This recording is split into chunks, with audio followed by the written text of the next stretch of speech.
आप सभी को नमस्कार। आज हम बातें करेंगे विधि के सोर्सेस ऑफ लॉ। विभिन्न विधिवेत्ता और विधि शास्त्रियों द्वारा दिया गया समय के अकॉर्डिंग, है ना, सोर्स या स्रोत क्या रहा।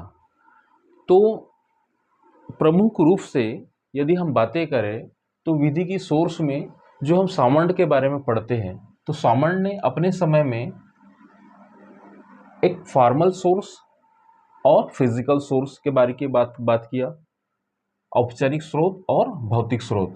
औपचारिक स्रोत से ही इंडिकेट ये होता है कि जो पुराने समय से जो नियम चले आ रहे हैं, है ना, जो परंपराएं या धर्म के अकॉर्डिंग जो नियम चले आ रहे थे, वो हम विधि को लेते हुए मान रहे थे कि वो ही नियम है, उसी के अकॉर्डिंग हमें चलना है।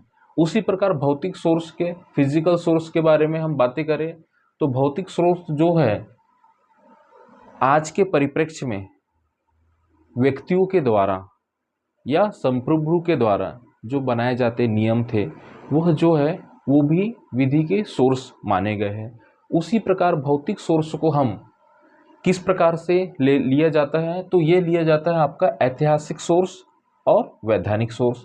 ऐतिहासिक सोर्स की हम यहाँ बातें करें तो हिस्टोरिकल जो बैकग्राउंड रहा है कंट्री का या भारत का, है ना, तो भारत में जो प्राचीन समय से जो विधियाँ चल रही थी या जो नियम चल रहे थे, प्रथाएं चल रही थी, रूढ़ी चल रही थी, वही लंबे समय तक चले आते क्या बनी, हमारा ऐतिहासिक सोर्स का काम करी।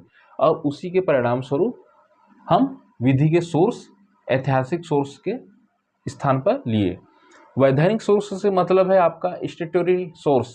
वैधानिक का मतलब ये होता है कि कोई भी राज्य या देश अपनी संसद के द्वारा या अपने राज्य के विधानमंडल के द्वारा जो कानून को पारित करते हैं या कानून बनाने का कार्य करते हैं, वो हमारे वैधानिक सोर्स के अंतर्गत आते हैं। वैधानिक सोर्स के अंतर्गत यदि हम 4 प्रकार की बातें करें तो वैधानिक सोर्स के अंतर्गत आता है विधायन, पूर्ण निर्णय, प्रथा और अभिसमय। वैधानिक सोर्स के हम अंदर में जाए और यदि देखें कि वैधानिक सोर्स के अंतर्गत यदि हम विधान को पढ़ रहे, लेजिस्लेशन पढ़ रहे, पूर्ण निर्णय पढ़ रहे, प्री जजमेंट, प्रथाएं पढ़ रहे, कस्टम्स और अभिसमय, तो यह जो है प्रत्येक देश में विधायन, पूर्ण निर्णय और प्रथाएं और अभिसमय, ये जो है आपका विधि का सोर्स माना गया है। उसी प्रकार अभिसमय से हम इंडिकेट यह है कि जो अंतर्राष्ट्रीय पटल पर जो समय समय पर कन्वेंशन होते हैं, है ना, तो उसी को हम अभिसमय या कन्वेंशन कहते हैं। विधि के सोर्स में हम कीटन, जो विधि शास्त्री हुए कीटन, इनकी हम यदि बात करें तो इन्होंने भी विधि के सोर्स को 2 रूपों में इंडिकेट किया है। पहला है आपका बंधनकारी सोर्स, बाइंडिंग सोर्स, दूसरा है अनुनयी सोर्स, है ना। तो ये जो है बंधनकारी सोर्स के अंतर्गत क्या आता है, रूढ़िगत विधि, ट्रेडिशनल लॉ, विधायन, लेजिस्लेशन और न्यायिक प्रवक्तियाँ, है ना। न्यायिक प्रवक्तियाँ का मतलब यही होता है कि जो पहले कोर्ट के द्वारा जो जजमेंट दिए जा चुके थे, है ना, तो उसकी जो पूर्व उक्ति है, जो कथन था, जो लैंडमार्क जजमेंट में कुछ ऐसे नज़ीर पेश की जाती है, तो हम उसको क्या किस में लिए, न्यायिक प्रवक्तिया में। उसी प्रकार अनुनयी स्रोत में नैतिक अथवा सामाजिक सिद्धांत आता है और वृत्तिक परामर्श। यानी अनुनयी सोर्स की हम यहाँ बातें करें तो मॉरल एंड सोशल थ्योरी का यहाँ कॉन्सेप्ट आता है। वृत्तिक परामर्श का मतलब क्या होता है, वेकेशनल काउंसलिंग।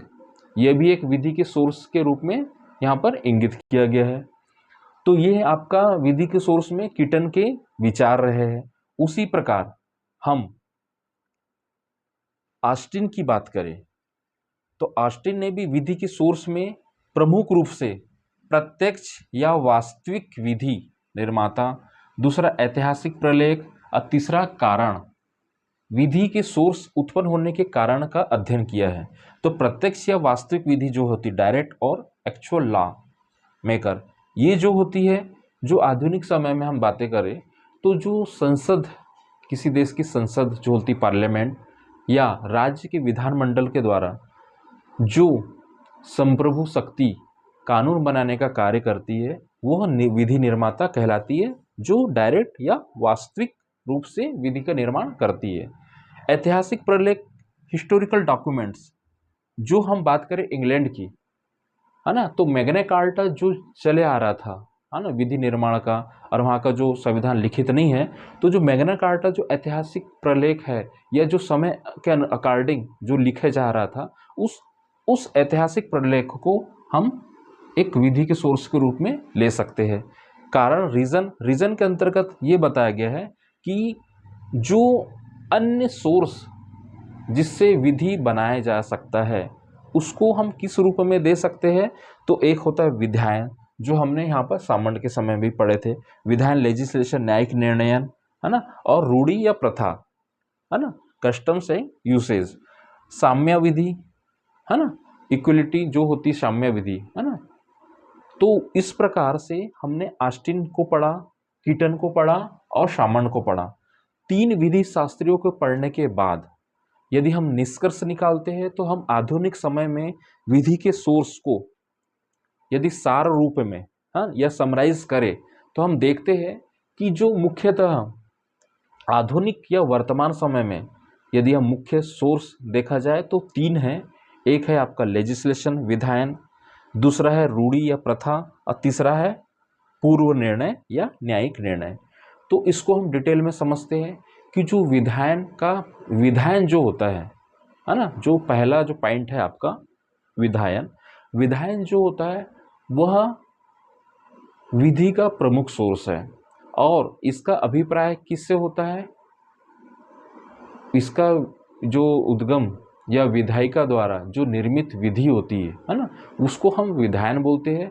जैसे संसद द्वारा बनाया गया कानून या राज्य विधानमंडल के द्वारा बनाया गया कानून।